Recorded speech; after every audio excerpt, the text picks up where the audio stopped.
Eu voltei depois de um mês para falar sobre Kaiji, mais especificamente do mangá na parte um e na parte 2. Vale ressaltar que esse vídeo é sobre minha experiência com a obra Kaiji. Não é nada muito detalhado como se fosse uma review, é mais um vídeo de experiência mesmo. Eu também tenho um aviso que eu pulei o primeiro arco de Kaiji 1. Por quê? Porque eu li um pouco dele, aí eu fiquei alguns meses sem ler Kaiji, aí quando eu fui voltar eu já não lembrava o capítulo em que eu estava. Mas não precisa se preocupar, porque eu já vi esse arco no anime. Aí por isso mesmo que eu pulei, entendeu? Mas como fazem 2 anos e meio que eu assisti o anime, eu acho justo eu pular o primeiro arco, tá? Porque pode ser que eu fale muita merda. Então, como eu vou pular o primeiro arco, nos resta o segundo arco, que é o arco da ponte.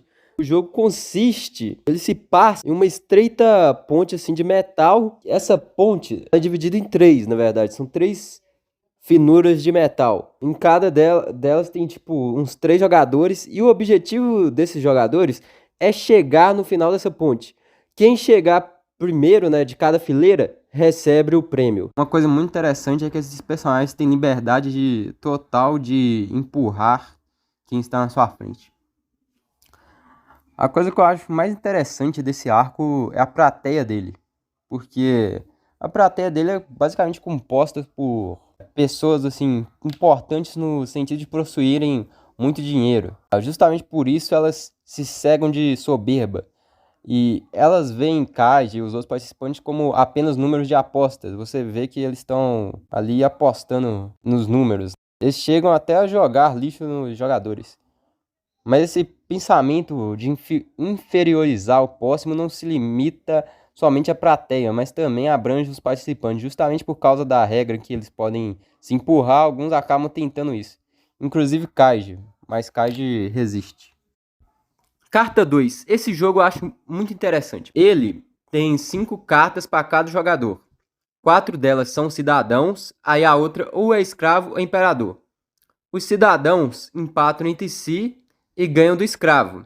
O imperador ganha dos cidadãos, mas perde para o escravo. E o escravo, por sua vez, ganha do imperador. E nesse jogo, ora Kaiji é imperador, ora ele é escravo. Isso se alterna de 3 em 3 rodadas. São 12 rodadas ao todo. O escravo é a carta mais interessante do jogo, porque ele é o que tem a menor probabilidade de vitória, 20%, mas ganha do que tem a maior probabilidade de vitória, que é o imperador com 80%. É dito por Tonegawa que o escravo é capaz disso porque ele não tem nada a perder. E de alguma forma eu sinto que isso é um simbolismo que se conecta ao Kaiji, porque nesse arco praticamente não tem dinheiro algum para apostar. Tanto é que ele tem de usar um dispositivo que pode ser conectado de acordo com sua escolha ao seu olho ou à sua orelha. E esse dispositivo ele tem uma pequena espécie de parafuso que perfura de acordo com a milimetragem programada. O Kaiji ele vai apostando milímetros de sua orelha. O Tonegawa entra na mente do Kaiji com o blefe de que ele consegue ler mentes, devido à sua vasta experiência com o jogo. Na verdade, o aparelho que Kaiji colocou em sua orelha é interligado de alguma forma, não me perguntem porque eu não sei, ao relógio do Tonegawa. Esse relógio mostra a pressão sanguínea e os batimentos cardíacos de Kaiji. Por este meio, Tonegawa consegue estudar psicologicamente o Kaiji, no sentido de que, por exemplo, quando o Kaiji toma alguma decisão arriscada, vamos supor que o Kaiji esteja de escravo e descarte essa carta logo na primeira rodada. Se, por exemplo, o Kaiji fizer isso e sua pressão sanguínea aumentar muito, Tonegawa vai correlacionar que, se o Kaiji faz uma decisão arriscada, a pressão sanguínea dele aumentará. Kaiji, em determinado momento, percebe que o Tonegawa olha muito por relógio e começa a desconfiar que, de alguma forma, o dispositivo de sua orelha passa informações para ele. Por isso, Kaiji fica que nem um louco psicopata debatendo sua cabeça no espelho do banheiro.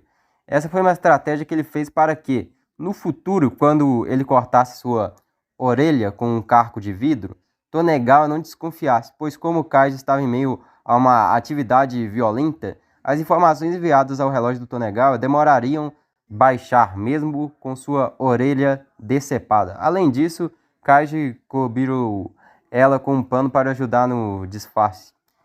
Isso pra mim foi um dos maiores plot twists que eu vi em um mangá.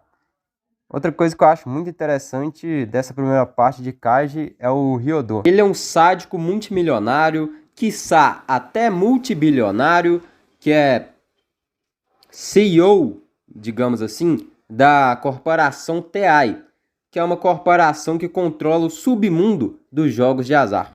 Ele é aficionado pelo sofrimento alheio. Ele gosta de ver as pessoas sofrendo por dinheiro e gosta de torturá-las, às vezes até a sua morte. Também ele é muito aficionado por diferentes meios de tortura e não poupa nem o Tonegawa, mesmo ele sendo praticamente seu braço direito. Muito frustrado por Kaiji ter sobrevivido ao jogo Carta 2, ele aproveita que Kaiji quer um pedido de desculpas por parte do Tonegawa e faz com que Tonegawa peça essas tais desculpas encostando a sua testa em brasas ferventes. O último jogo de Kaiji 1 se dá entre Kaiji e Ryodô. Ele parte de uma ideia de Kaiji que consiste numa espécie de sorteio que é feito numa caixa de papel toalha. Porém, essa caixa, em duas das suas faces, ela tem um meio que você consegue colocar algo dentro, tipo um papel ali, sem que ele se solte. Entendeu? E a ideia do Kaiji para esse jogo é ele fazer algo por volta de 50 ou 100 círculos ali com papel toalha. Aí vai ter um desenho. E esse que tiver o desenho, a pessoa que conseguir pegar ele vai ter ganhado o sorteio, entendeu? Só que o Kaiji ele já armou tucaia, né? Ele já botou o papelzinho de sorteio numa dessa extremidade que eu falei. Só que o Kaiji não tá jogando com qualquer doidinho aí pela rua. Ele tá jogando com o Ryodô. E o Ryodô é muito astucioso. Ele impõe logo de início duas regras ao Kaiji. Uma é que ele terá de colocar o papelzinho do sorteio junto com o Kaiji. E a segunda regra é que ele será o primeiro a tirar alguma coisa da caixa. Nisso dele botar o papelzinho junto com o Kaiji dentro da caixa, de alguma forma ele consegue com o polegar dar uma dobrada. Ele meio que dobra de um jeito que, se ele encostar o polegar ali, o tato dele vai sentir que aquele é o papel vencedor. O mangá deixa a gente pensando que o Ryodô logo de início já vai pegando o papel vencedor. Mas não, ele é mais astucioso do que isso. Já vai na extremidade que o Kaiji botou o papel ganhador e ele não pega esse papel ali, amassa, sabe? Ele faz uma bolinha com aquilo. Aí na segunda rodada é a vez do Kaiji. O Kaiji não consegue tirar o papel vencedor. Terceira rodada que é a vez do Ryodô novamente. Ele vai lá e pega. Eu acho que o Ryodô não pegou de início. O Ryodô disse que isso foi para deixar uma segunda chance pro Kaiji. Eu acho que não foi só apenas por causa disso. Eu acho que tem um pouco do sadismo dele ali. Talvez ele queria ver a expressão de desespero no rosto do Kaiji, né? Mas no mangá eu não sei se isso é descrito. Eu sei que uma coisa que é descrita é que o Ryodô fez isso, né, pra meio que ver onde ia a capacidade mental do Kaiji. Um bagulho assim. E aí o Ryodô ganha. E o Kaiji se fode porque ele não tem o dinheiro suficiente da aposta. Aí o Kaiji tem que pagar com 3 dedos. E o Kaiji fica com uma dívida absurda, porque ele tem que ir no hospital pagar por sua orelha e por seus 3 dedos. E é esse que é o final de Kaiji 1. Um final bem triste, assim como o final de Kaiji 2. Em decorrência de suas dívidas, Kaiji é enviado para o subsolo, onde rolam trabalhos escravos. Seu salário é baixo, e se ele quiser voltar a ver a luz do sol, terá de juntá-lo até atingir o valor necessário para quitar a sua dívida. Um fator que dificulta muito isso é que churrasco, bebida e maço de cigarros no subsolo são comercializados pelo seu chefe Ootsuki. Vale ressaltar que esse Ootsuki é bem filha da puta. Esse cara meio que mexe com a tentação dos personagens, tipo, fica oferecendo cerveja, essas coisas aí. Ah, é só uma, cara, dá nada não. É só tomar com moderação, tipo isso, tá ligado? No subsolo são permitidas jogatinas, porém apenas quinzenalmente. Quem as coordena é o Ootsuki, que além disso lidera um grupo de trapaça. Kaiji, no início, resiste à tentação, porém um pouco tempo depois lá está ele, apostando. Um certo dia é chegado ao conhecimento de Kaiji uma espécie de bloco de notas onde são anotados os lances de cada partida do Tinchiro, juntamente com a pessoa que fez aquele lance. E Kaiji percebe que o Ootsuki vencera a maioria das partidas com combinações envolvendo somente números entre 4 a 6. Achando isso estranho, ele decide criar uma estratégia que leva muito tempo para ser botada em prática, pois precisa que ele e seus companheiros juntem um pouco de dinheiro do pagamento por algum tempo. Depois que ele consegue esse capital financeiro, finalmente chega o dia da grande aposta. Porém, por causa de todo o espetáculo que Kaiji cria sobre a situação, o Ootsuki logo percebe e de início não utiliza seu dado mágico. Mas Kaiji já havia antecipado essa situação e ele apenas para o jogo quando tem certeza que o Ootsuki está trapaceando. Como se já não bastasse isso, Kaiji, ainda como uma espécie de retratação, quer que o Ootsuki aceite que ele continue jogando com seu dado mágico, porém, Kaiji teria de jogar com o seu próprio dado mágico. Esse dado mágico do Kaiji, vale ressaltar que é um dado que todos os lados são o número 1, justamente porque a combinação 1-1-1 do Tinchiro dá 5 vezes mais a aposta. Além disso, o Ootsuki está numa situação que meio que torna sua participação desse jogo do Kaiji obrigatória, já que seus superiores o coagiram a participar daquilo porque acharam justo os termos de Kaiji. O ponto máximo do arco para mim é quando o Ootsuki se ferra, porque como o Kaiji tá com um dado que basicamente quintuplica o valor da aposta, chega num ponto que o Kaiji, tipo, sabe, eleva essa quintuplicação a, sei lá, a sexta potência e o Ootsuki terá de arcar com uma dívida de mais de 500 milhões de pericas. Essa dívida que o cara não tem. Inclusive, ele pega todas as economias que ele juntou a vida toda e não dá. Ele fica miserável. Isso é muito bom porque o Ootsuki sempre agiu como um filho da puta. E ele sempre sugou os outros. Sempre sugou no sentido financeiro. E agora está sendo sugado de novo. Ele ficava só sugando o dinheiro dos outros. E agora o dinheiro dele está sendo sugado. Ah, como é bom ver um filho da puta se fudendo. Ah, como é bom, mano. Puta que pariu. E falando por sugar dinheiro dos outros, vamos falar do arco The Bog, ou o Pântano. Kaiji e seus colegas conseguem ser liberados para verem a luz do sol. Pena que é quase que literalmente só para isto, visto que eles têm tão poucos dias. Aos poucos vai se construindo o maior arco de Kaiji, no sentido de qualidade mesmo.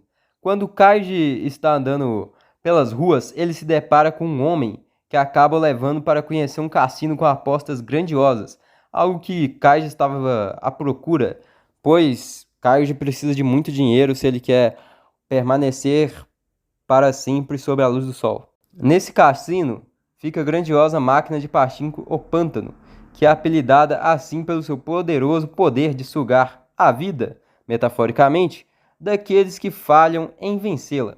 Seus únicos ganhadores foram Ryodô e Tonegawa. Kaiji e este homem vão passando a conviverem juntos ao longo desse arco.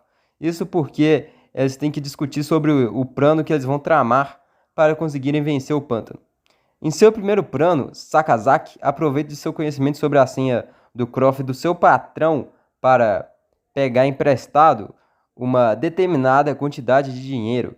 O plano era que, enquanto ele estivesse jogando pachinko, o Kaiji o passaria uma latinha de cerveja contendo um imã dentro. Porém, o plano fracassa porque a máquina, o pântano, é cheia de maracutaia que a torna quase que impossível de ser vencida. Inclusive, eu acho que tanto o Ryodô quanto o Ichijo não apostaram nessa porra. Eu acho que eles só pegaram dinheiro e fingiram que apostaram pra fazer lavagem. Ô galera, como essa porra desse arco gigantesco, eu vou dar uma rushada aqui, tá? O plano final coordenado por Kaiji é muito meticuloso. Então me perdoem se eu esquecer algo de importante. Mas resumidamente, ele usa o Sakazaki para fingir um escândalo após perder pro pântano. O Kaiji, ele não pode deixar que as pessoas saibam a real intenção dele com essa porra. Por causa disso, ele finge que quer roubar a porra do dinheiro que tá escondido naquela porra lá do cassino. Só que na verdade ele não queria isso, ele fez isso meio que como uma forma de desviar a atenção. O objetivo do Kaiji era que o Sakazaki quebrasse a porra da máquina, porque assim ela precisaria de um conserto. E o Kaiji deu um jeito, que eu não lembro como, de armar Tukaya. Ele botou nos caninhos que passa as bolas, uns papel de bala para entupir, porque aí no futuro, quando tivesse muita bola ali, ficasse completamente entupido e isso vai fazer sentido no final do arco. Outra estratégia que o Kaiji usa, ao longo do arco, o Kaiji também vai usando muita estratégia de reverter a inclinação do prédio ou até do piso do bagulho, porque essa porra é cheia de tucaia. Essa porra desse cassino é cheia de tucaia com o Debog.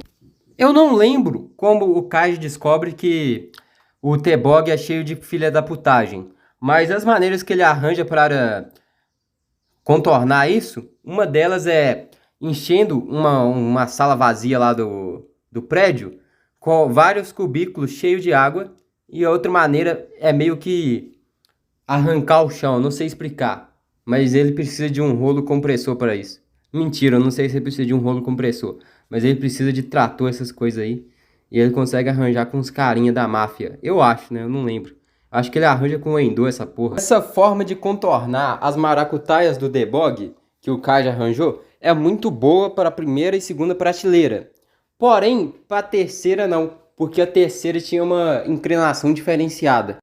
Só que um tempo depois, temos a consequência do Kaiji ter botado os papelzinhos de bala nos caninhos. Isso ajudou muito o Kaiji, porque, cara, cada prateleira do Debog tem tipo uns 4 buracos. Cada buraco tem um cano embaixo. Aí chegou num ponto que todos os buracos da primeira e da segunda prateleira estavam completamente entupidos. Aí, obviamente, isso chega num ponto que todos os buracos da terceira prateleira estão entupidos também, menos o buraco vencedor, chamemos ele assim. Por que o buraco vencedor não está entupido? Porque nenhuma bola caiu lá, porque senão o Kaiji teria ganhado, né, porra?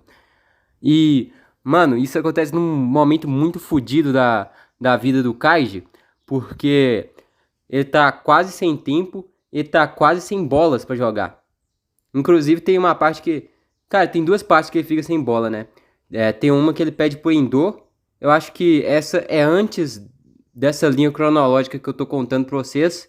E tem a uma que é depois, né? Que é quando o Kaiji dá uma de mendigo e pede pra todo mundo dinheiro pra ele jogar mais. A terceira prateleira é criminosamente fodida. Ela, além dessa inclinação toda bugada, ela tem um bagulho que tem uma aderênciazinha que a bola não consegue escalar pro buraco vencedor. E além dessa porra, ainda tem um bagulho que solta vento, que depois vai aparecer, né?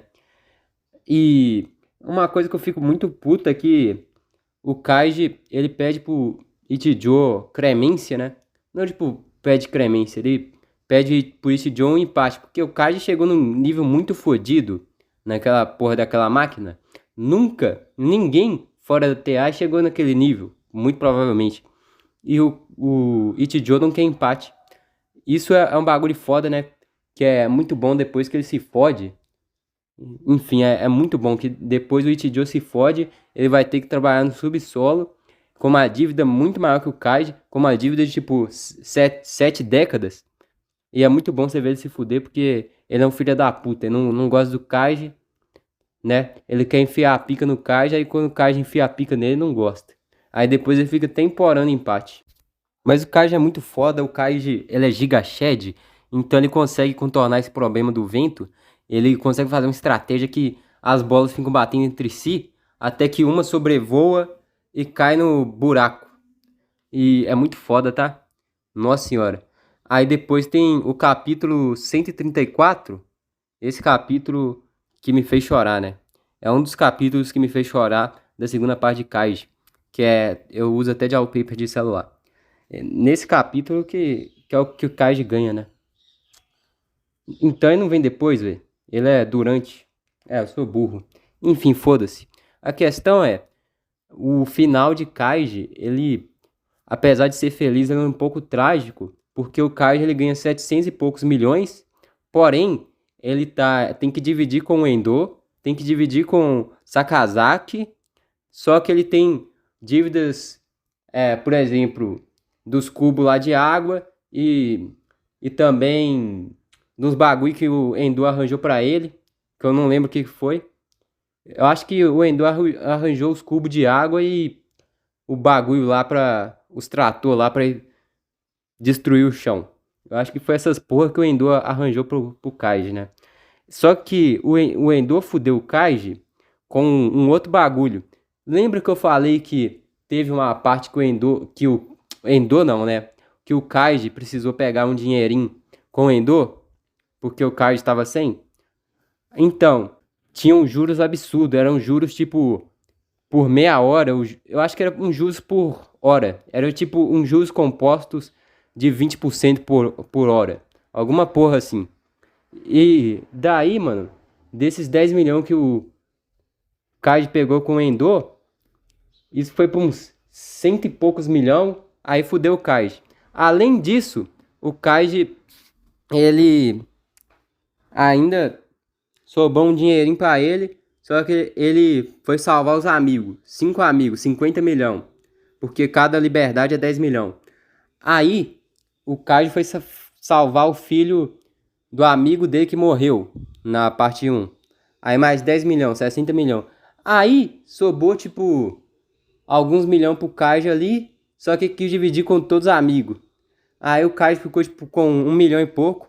Só que aí o Kaiji, ele não conteve o vício das apostas, postou pra caralho, perdeu tudo. Foi morar de aluguel. Mentira, não foi morar de aluguel, mas perdeu tudo.